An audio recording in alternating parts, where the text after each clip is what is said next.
ಮುತ್ತು, ಮದನ ಕೆಟ್ಟವನ ಒಳ್ಳೆಯವನ ಅನ್ನೋದ್ರ ಬಗ್ಗೆ ಮಾತಾಡೋ ಸಮಯ ಅಲ್ಲಪ್ಪ ಇದು. ಈಗ ಅವನ್ ಪ್ರಾಣ ಹೋಗೋದ್ರಲ್ಲಿದೆ. ಡಾಕ್ಟ್ರು ತುಳಸಿ ಬಂದರೆ ಮಾತ್ರ ಅವ್ನು ಬದುಕೋ ಸಾಧ್ಯತೆ ಇದೆ ಅಂತ ಹೇಳಿದ್ದಾರೆ. ಮುತ್ತು, ನೀವು ಹೇಳಿದ್ರೆ ತುಳಸಿ ಕೇಳ್ತಾಳೆ. ದಯವಿಟ್ಟು ತುಳಸಿ ನನ್ನ ಜೊತೆ ಕಳಿಸ್ಕೊಡಿ. ತುಳಸಿ, ತುಳಸಿ. ಸರ್, ತುಳಸಿ ಮನೇಲಿಲ್ಲ. ಒಂದ್ ಕೆಲಸ ಮಾಡಿ, ನೀವು ಹೋಗಿ ನಾನು ಕಳಿಸ್ಕೊಡ್ತೀನಿ. ಮುತ್ತು, ನಾನು ಮತ್ತೆ ಹೇಳ್ತಾ ಇದ್ದೀನಿ, ಅವಳು ಗೊತ್ತಿಲ್ಲದೆ ತಪ್ಪಾಡ್ಬಿಟ್ಟಿದ್ದಾಳೆ. ಅದನ್ನ ಮನಸ್ಸಲ್ಲಿ ಇಟ್ಕೊಂಡು ನೀವೇನೋ ಮಾಡಬೇಡಿ. ಮದನ ಸಾವು ಬದುಕಿನ ಮಧ್ಯೆ ಹೋರಾಡ್ತಾ ಇದ್ದಾನೆ. ಮುತ್ತು ಸರ್, ನಾನು ತುಳಸಿನ ಕಳಿಸ್ಕೊಡಲ್ಲ ಅಂತ ಹೇಳ್ತಾ ಇಲ್ಲ. ನಿಜವಾಗ್ಲೂ ಸರ್, ತುಳಸಿ ಮನೇಲಿಲ್ಲ ಸರ್. ನೀವೊಂದು ಕೆಲಸ ಮಾಡಿ, ಈಗ ಹೋಗಿ ತುಳಸಿ ಎಲ್ಲಿದ್ದಾಳೆ ಅಂತ ನೋಡ್ಬಿಟ್ಟು ನಾನೇ ಆಸ್ಪತ್ರೆ ಕರ್ಕೊಂಡ್ ಬರ್ತೀನಿ. ಏಯ್, ಏನ್ ಹೇಳಿದ್ರು ಮಾಡ್ಬಿಡೋದ? ಯಾಕೆ ಏನೋ ಅಂತ ಯೋಚನೆ ಮಾಡೋದು ಬೇಡ. ಇದೆಲ್ಲ ತಗೊಂಡೋಗಿ ಎಲ್ಲಿ ತಾಳು ಇಟ್ಬಿಡಿ. ಏಯ್ ಎತ್ಕೊಡ್ರ, ತಗೊಂಡೋಗಿಡ್ರ ಒಳಗಡೆ. ಏನ್ರಿ ಇದೆಲ್ಲ? ನೀನ್ ಅಳಬೇಡ ಸುಜಿ, ನಾನು ಮುಂದೆ ಹೋಗ್ತೀನಿ. ದಾರಿಲಿ ತುಳಸಿ ಸಿಕ್ಕರೆ ಕರ್ಕೊಂಡು ಹೋಗ್ತೀನಿ, ನೀನ್ ಹಿಂದೆ ಬಂದ್ಬಿಡು. ಬೇಗ ಬೇಗ ಎದ್ದಿಡ್ರ. ರೀ ಬನ್ರಿಲಿ, ಒಳ್ಳೆ ಚಾನ್ಸು. ನಿಮ್ ಮಗಳು ಅದನ್ನ ಹಾಳು ಮಾಡ್ಬಿಟ್ಲಲ್ಲ. ಈಗ ನಡೆದಿದ್ ರಂಪ ಎಲ್ಲ ನೋಡಿದ್ರಲ್ಲ. ಈಗ ಅವಳ ಮನೇಲೆ ಇದ್ದಿದ್ರೆ ಆ ಹಣಕ್ಕೂ ನಿನ್ ತಮ್ಮನ್ ಪ್ರಾಣಕ್ಕೂ ಸರಿ ಹೋಯ್ತು ಅಂತ ಅವಳ ಸಿಕ್ಕಾಕ್ಸ್ಬಿಡ್ಬೋದಾಗಿತ್ತ. ತುಳಸಿನ ಕಳ್ಸ್ಕೊಡ್ತೀವಿ, ಆದ್ರೆ ದುಡ್ಡು ವಾಪಸ್ ಕೊಡಲ್ಲ ಅಂದಿದ್ರೆ ಅವಳು ತಮ್ಮನ್ ಕಾಪಾಡ್ಬೇಕು ಅನ್ನೋ ಒತ್ತಡದಲ್ಲಿ ಸರಿ ಅಂತ ಒಪ್ಕೋತಿದ್ಲು. ನಿಮ್ ಮಗಳು ಅದಕ್ಕೂ ಕಲ್ಲು ಹಾಕದ್ಲಲ್ಲ. ಛೇ ಓದೇವಿ, ಎಲ್ಲಿ ಹಾಳಾಗೋದ್ಲೋ ಏನೋ. ಬಾಯಿ ಮುಚ್ಕೊಂಡು ನಿಂತ್ಕೊಂಡ್ರೆ ಸರಿ. ನೀನು ಒಂದು ಹೆಣ್ಣ. ಛೀ, ಅಮ್ಮ, ನಾನು ತುಳಸಿ ಎಲ್ಲಿದ್ದಾಳೆ ನೋಡ್ಬಿಟ್ಟು ಆಸ್ಪತ್ರೆಗೆ ಕರ್ಕೊಂಡು ಹೋಗ್ಬಿಟ್ಟು ಬಂದ್ಬಿಡ್ತೀನಿ.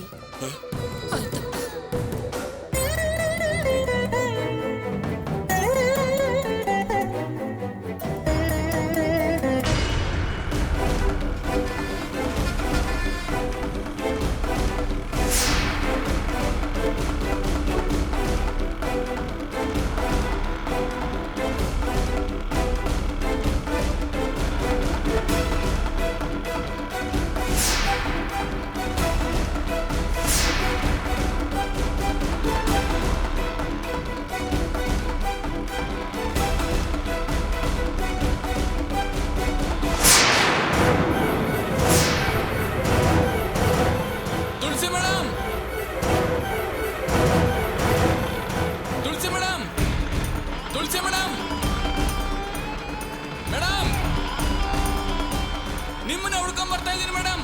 ಪ್ಲೀಸ್ ಪ್ಲೀಸ್ ಗಾಡಿ ನಿಲ್ಸಿ ಮೇಡಮ್. ನಿಲ್ಸಿ ಮೇಡಮ್, ಪ್ಲೀಸ್.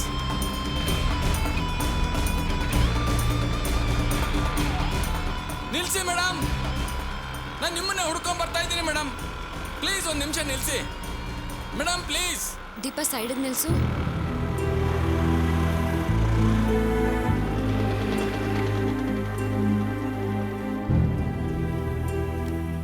ಮೇಡಮ್, ನಾನು ಆಗ್ಲಿಂದಲೂ ನಿಮ್ಮನ್ನೇ ಫಾಲೋ ಮಾಡ್ಕೊಂಡ್ ಬರ್ತಾ ಇದ್ದೀನಿ ಮೇಡಮ್. ಮೇಡಮ್, ನಿಮ್ಮನ್ನೇ ಹುಡ್ಕೊಂಬಂದೆ ಮೇಡಮ್. ನೀವ್ಯಾಕ್ರಿ ಇವಳು ಹುಡುಕ್ಬೇಕು?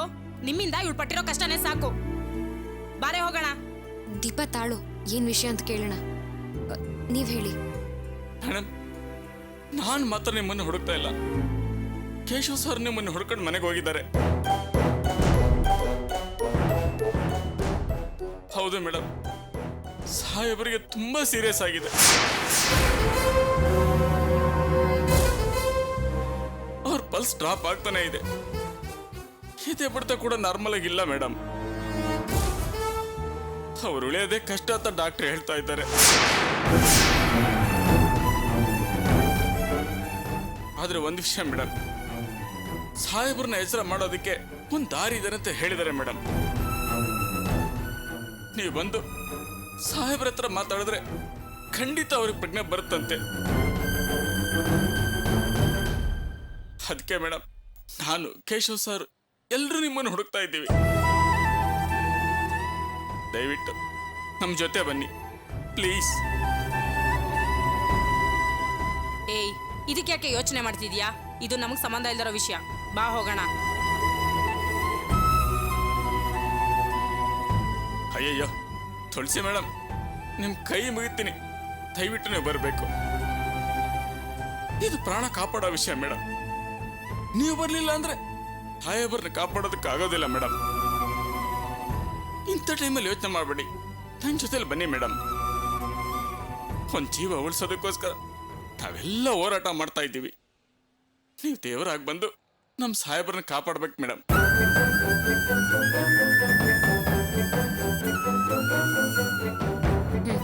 ಸರಿ, ನಾನು ಬರ್ತೀನಿ.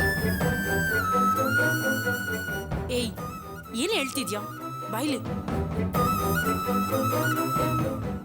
ಏನೇ ಆಗಿದೆ ನಿನಗೆ? ಯಾಕೆ ಈ ತರ ಅವಸರ ಪಡ್ತಾ ಇದೀಯ ನೀನು? ಸ್ವಲ್ಪ ಯೋಚನೆ ಮಾಡು ನೀನು. ಅವನ್ನ ಕಾಪಾಡೋದಕ್ಕೆ ಅವನೇನು ಒಳ್ಳೆ ಮನುಷ್ಯ ಅಲ್ಲ ಕಣೆ.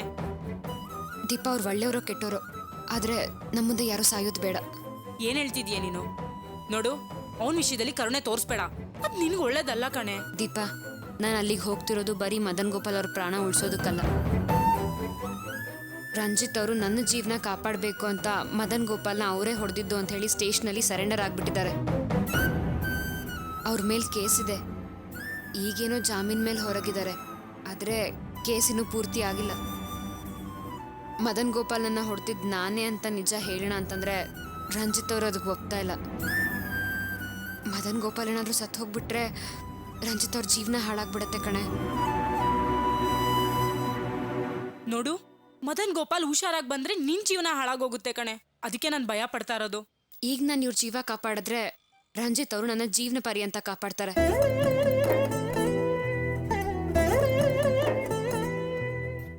ಬಾ ಹೋಗೋಣ, ಅವ್ರ ಹತ್ರ ನಾವು ಬರ್ತೀವಿ ಅಂತ ಹೇಳ್ತೀನಿ. ಇವಳು ಎಷ್ಟು ಹೇಳಿದ್ರು ಕೇಳಲ್ಲ. ರಂಜಿತ್ ಸರ್ಗೆ ಫೋನ್ ಮಾಡಿ ವಿಷಯ ತಿಳಿಸ್ಲೇಬೇಕು. ನಾವು ಬರ್ತೀವಿ, ನೀವು ಹೋಗಿ. ತುಂಬಾ ಉಪಕಾರ ಆಯ್ತು ಮೇಡಮ್, ಖಂಡಿತ ಬನ್ನಿ. ಖಂಡಿತ ಬರ್ತೀವಿ. ಸರಿ ಮೇಡಮ್.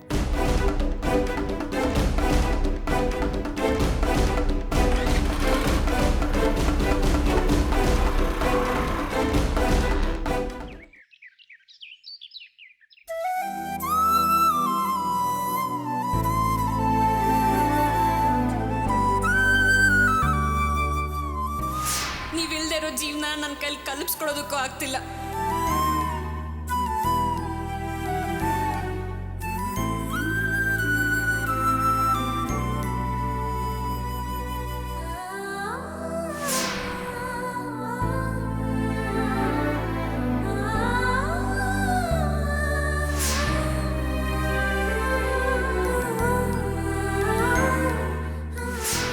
ರಂಜಿತ್,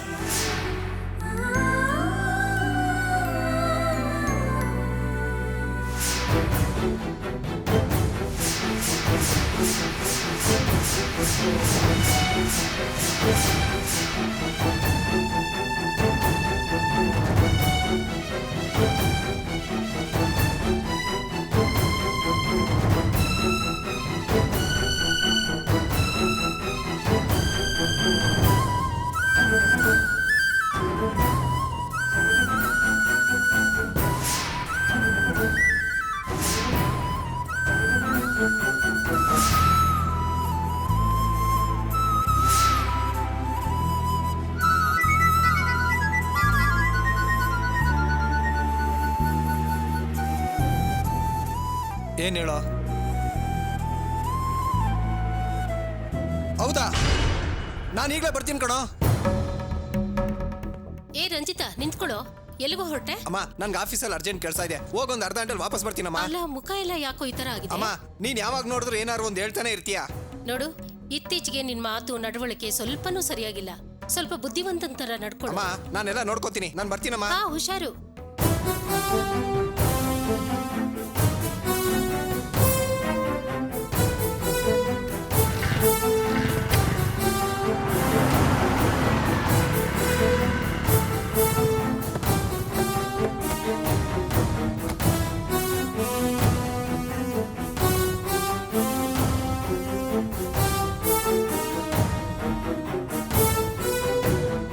ಇದೇನಾ ಬೀಗ್ರ ಮನೆ? ಹೌದಣ್ಣ.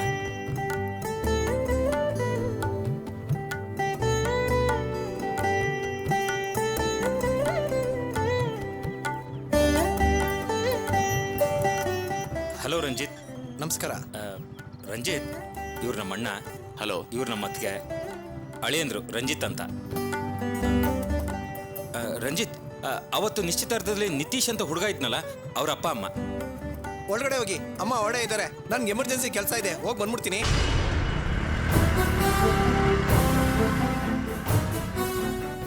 ಏನಿದು? ನಾವ್ ಅಳಿಯಂದ್ರು ನೋಡಕ್ ಬಂದಿದೀವಂತ ಅವ್ರಿಗೆ ಗೊತ್ತು ತಾನೆ? ಹಾಗಿದ್ರು ನಮ್ಮನ್ ಲೆಕ್ಕಿಸ್ದೆ ಅವಸರವಾಗಿ ಹೋದ್ರು ಅವರು. ಅತ್ತಿಗೆ, ಅದು ಹಾಗಲ್ಲ. ಅವರು ಏಯ್, ನೀನ್ ಅಳಿಯಂದ್ರೆ ಯಾಕೆ ತಪ್ಪ ತಿಳ್ಕೊತೀಯ? ನಾವು ಬರೋದನ್ನ ಅವ್ರಿಗೆ ಹೇಳಿರ್ಲಿಲ್ಲ. ಅವ್ರಿಗೆ ಬೇರೆ ಕೆಲಸ ಏನಾದ್ರೂ ಇರ್ಬೋದು. ನಾವು ದಿಢೀರ್ ಅಂತ ಬಂದಿದೀವಿ. ಬೇರೆ ಏನಾದ್ರೂ ಮುಖ್ಯವಾದ ಕೆಲಸ ಇರ್ಬೋದು. ಅಳಿಯಂದ್ರೆ ನೋಡಾಯ್ತಲ್ಲ, ನಡಿ ಒಳಗಡೆ ಹೋಗೋಣ. ಬನ್ನಿ, ನಡಿ ಒಳಗೆ ಹೋಗೋಣ. ಏಯ್, ಬಂದ್ ಕಡೆ ಬಾಯಿ ಮುಚ್ಕೊಂಡು ಸುಮ್ಮನಿರ್ಬೇಕು. ನಡಿ ಒಳಗೆ.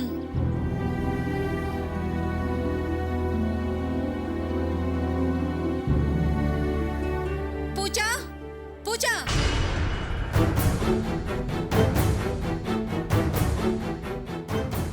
ನಾನ್ಸೆನ್ಸ್.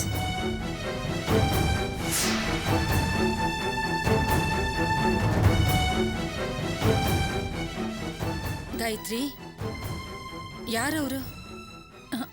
ಇವರು ನಮ್ಮ ಅಳಿಯಂದ್ರ ಅತ್ತಿಗೆ. ಅತ್ಗೆನಾ?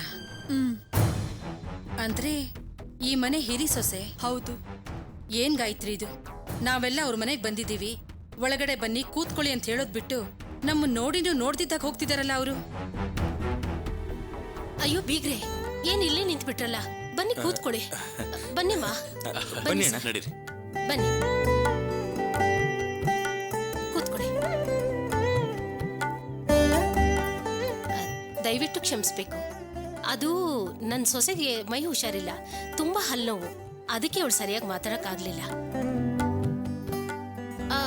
ರಂಜಿತಾ ಈಗ ತಾನೇ ಆಫೀಸಿಗೆ ಹೊರಟ.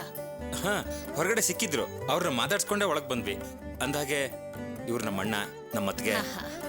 ನಮಸ್ಕಾರ. ನಿಶ್ಚಿತಾರ್ಥದ ಸಮಯದಲ್ಲಿ ಇವರು ಕೆನಡಾಕ್ ಹೋಗಿದ್ರು.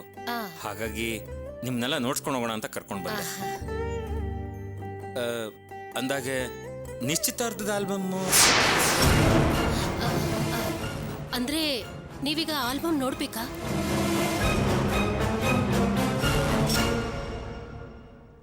ಬೀಗ್ರೆ, ದಯವಿಟ್ಟು ತಪ್ಪಾಗಿ ತಿಳ್ಕೊಬೇಡಿ. ಅವತ್ತು ನಮ್ಮ ಮನೇಲಿ ಕರೆಂಟ್ ಹೋಗಿತ್ತು, ಕ್ಯಾಂಡಲ್ ಹಚ್ಚಿಟ್ಟಿದ್ವಿ. ಅದೇನೋ ಆಕಸ್ಮಿಕವಾಗಿ ಬಿದ್ದು ಆಲ್ಬಮ್ ಸುಟ್ಟೋಗ್ಬಿಡ್ತು.